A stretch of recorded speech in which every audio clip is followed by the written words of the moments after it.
नमस्कार. मी प्रसाद जोशी. आपण बघत आहात 7 प्रतिसाद. ज्योतिष आणि पंचांग या मालिकेतला आजचा आपला विषय आहे राशींची तत्वे. आपण क्रांतिवृत्त बघितलं, राशींची नावं बघितली, राशींचे स्वभाव बघितले आणि आज आपण बघणार आहोत राशींची तत्व. आपल्याला माहिती आहे की पंचतत्वानी ही सगळी सृष्टी बनलेली आहे. अग्नी, पृथ्वी, वायू, जल आणि आकाश. पण या राशी ज्या आहेत त्या राशी फक्त 4 तत्वांमध्ये विभागलेल्या आहेत. अग्नी, पृथ्वी, वायू आणि जल या 4 तत्वांमध्येच या 12ही राशी विभागलेल्या आहेत. आता आकाश तत्व राशीमध्ये का नाही याचा विचार आपण नंतर करूया.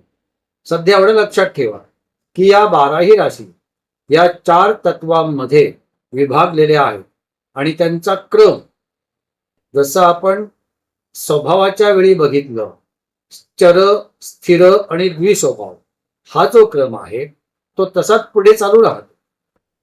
तत्वांच्या बाबतीत सुद्धा असंच आहे.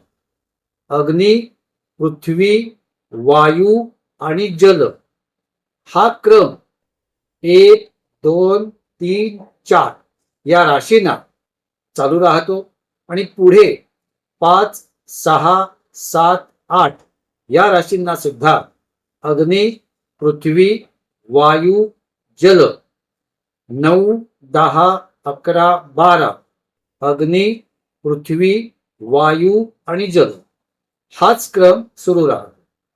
आता मी यावेळेला राशींची नावं घेतलेली नाही, फक्त राशींचे क्रमांक घेतले. 1, 2, 3, 4 असे.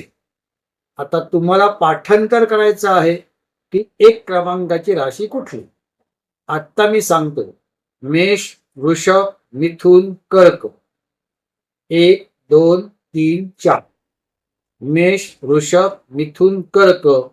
अग्नी, पृथ्वी, वायू, जल. 5, 6, 7, 8.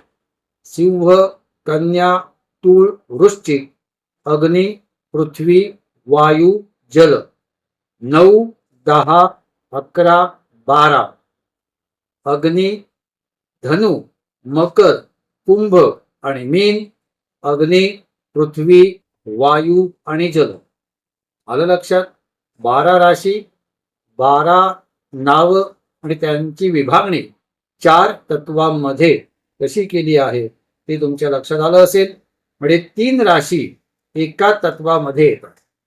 मेष, सिंह आणि धनु म्हणजे 1, 5 आणि 9 या अग्नि तत्वाच्या राशी आहेत.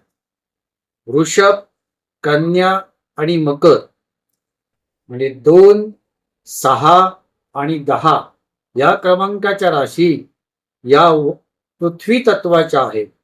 मिथुन, तूळ आणि कुंभ म्हणजे 3, 7 आणि 11 या क्रमांकाच्या राशी या वायू तत्वाच्या राशी आहेत. आणि कर्क, वृश्चिक आणि मीन म्हणजे 4, 8 आणि 12 या राशी या जलतत्वाच्या राशी आहेत. हे क्रम, तत्व आणि राशी हे पाठांतरच करावं लागतं, याला दुसरा पर्याय नाही. तर दुसरा अजून एक विषय आज आपण घेऊया, तो म्हणजे राशींचे स्वामी कोणते ग्रह आहेत. म्हणजे कोणत्या राशीचं स्वामित्व कोणत्या ग्रहाकडे येतं. मेष राशीचा स्वामी आहे मंगळ. वृषभेचा स्वामी आहे शुक्र. मिथुनेचा स्वामी आहे बुध. कर्क राशीचा स्वामी आहे चंद्र. सिंह राशीचा स्वामी आहे रवी म्हणजे सूर्य. कन्या राशीचा स्वामी आहे बुध.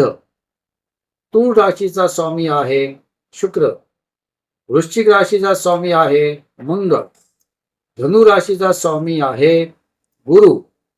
मकर आणि कुंभ या दोन्ही राशी शनी महाराजांच्या स्वामित्वाखाली येतात आणि मीन राशीचा स्वामी आहे गुरु. पुन्हा नीटपणे हे स्वामी आणि राशी हे पुन्हा बघा.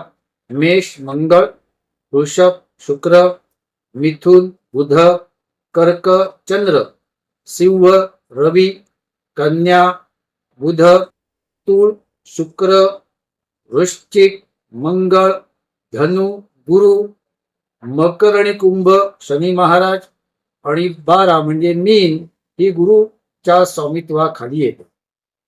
म्हणजे अजून एक लक्षात येईल तुमच्या की रवी आणि चंद्र हे यांना फक्त एक एक रास दिलेली आहे.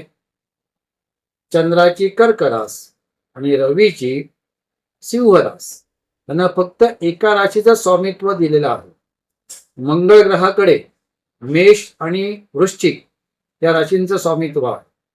वृषभ आणि तूळ या 2 राशी शुक्र ग्रहाच्या स्वामित्वाखाली येतात. मिथुन आणि कन्या या राशींचा स्वामी बुध हा ग्रह आहे. त्याच्यानंतर धनु आणि मीन या राशींचा स्वामी गुरु आहे. मकर आणि कुंभ या दोन्ही राशी शनी महाराजांच्या स्वामित्वाखाली येतात. आज आपण एवढा विचार केला की राशींची तत्व काय आहेत आणि राशींचे स्वामी काय आहेत. हा व्हिडिओ पुन्हा पुन्हा बघा, पॉज करा आणि हे सगळं लिहून घ्या. आणि हे क्रम तुमच्या लक्षामध्ये राहतील. कारण पुढे जेव्हा कुंडली अभ्यास तुम्ही कराल तेव्हा कुंडलीमध्ये कोणत्या राशीचा स्वामी कोणता ग्रह आहे हे तोंडपाठ पाहिजे. मकर रास म्हटली की त्याचा स्वामी शनी हे पटकन आपल्याला आठवलं पाहिजे. मिथुन रास म्हटली की त्याचा स्वामी बुध हे लक्षात आलं पाहिजे. त्याचप्रमाणे त्या राशीचं तत्व काय आहे, राशीचा स्वभाव काय आहे आणि ह्या सगळ्या गोष्टी. आणि महत्वाचं म्हणजे त्यांचे क्रमांक, स्वभाव, तत्व आणि स्वामी या 4ही गोष्टी तोंडपाठ केल्याशिवाय त्याला पर्याय नाही. कुंडली अभ्यासामध्ये हे पाठांतरच तुम्हाला पुढे उपयोगी होणार आहे. अजून याच्यामध्ये बऱ्याच गोष्टींची भर पडणार आहे. अजून नक्षत्रांचा अभ्यास आहे, त्यांचे चरण आहेत, या बऱ्याच गोष्टी अजून पुढे अभ्यासाला येणार आहेत. त्याच्यावर आपण विचार एका एका व्हिडिओमध्ये करणार आहोत. एवढं लक्षात ठेवा, सांगितलेलं लिहून घ्या. चॅनलला नवीन असाल चॅनल सबस्क्राईब करा, बेल आयकॉन दाबा आणि ऑल हा पर्याय निवडा. आणि या मालिकेतले सगळे व्हिडिओज तुम्हाला क्रमाने पहिल्यापासून बघता येतील. धन्यवाद. नमस्कार.